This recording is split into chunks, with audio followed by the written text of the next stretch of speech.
আসসালামু আলাইকুম, আমি হাকিম রশিদ। আপনারা দেখছেন হাকিম রশিদ নওগাঁ ইউটিউব চ্যানেল।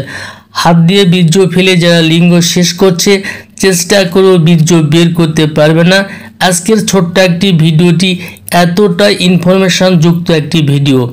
আজকের ভিডিওটি দেখে যদি বটিকা বানিয়ে সেবন করতে পারেন, হস্তমৈথুন করতে মন চাইবে না, লিঙ্গে বাত থাকবে না, স্ত্রী মিলনে যারা ব্যর্থ দীর্ঘ সময় ধরে মিলন করতে পারবেন, বীর্য এতটাই ঘন হবে চেষ্টা করেও বীর্য বের করতে পারবেন না, এবং যারা সহবাসে যারা কম সময় পায় আজকের ভিডিও থেকে তারা 100% রেজাল্ট আশা করতে পারবেন।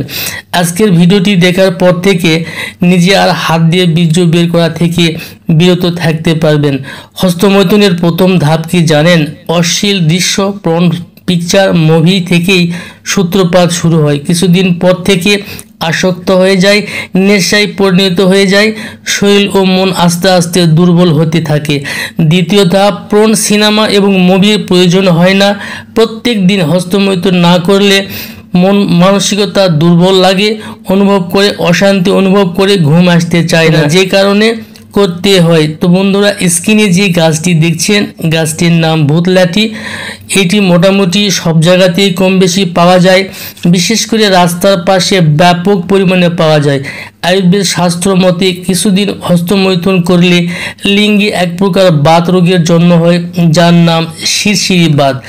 এই শিরশিরি বাত যার থাকবে তার দ্রুত বীর্যপতন রোগ থাকবেই, এবং এদের মধ্যে দেখা যায় 90% মানুষ দ্রুত বীর্যপতনের সমস্যায় ভোগে।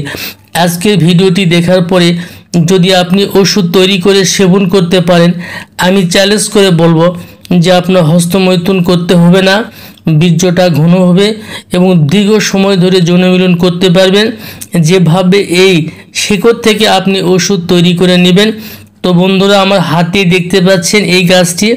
এই গাছের শিকড় নেবেন 100 গ্রাম পরিমাণ, পাটায় বেটে নেবেন। তার সঙ্গে 1 চামচ পরিমাণ হলুদের গুঁড়া মিশ্রণ করে একত্রিতে 30টি বটিকা বানাবেন, রোদ্রে শুকায় নেবেন। নেওয়ার পরে প্রত্যেক দিন সকালে খালি পেটে একটি করে বটিকা যদি আপনি এভাবে 30 দিন সেবন করতে পারেন, আপনাকে হস্তমৈথুন করতে হবে না, শিরশিরে বাত থাকবে না, দ্রুত বীর্যপাত থাকবে না, এবং যারা সহবাসে কম সময় পান তারা দীর্ঘ সময় ধরে সহবাস করতে পারবেন। তো বন্ধুরা, আজকের ভিডিওটি এ পর্যন্তই। আল্লাহ হাফেজ।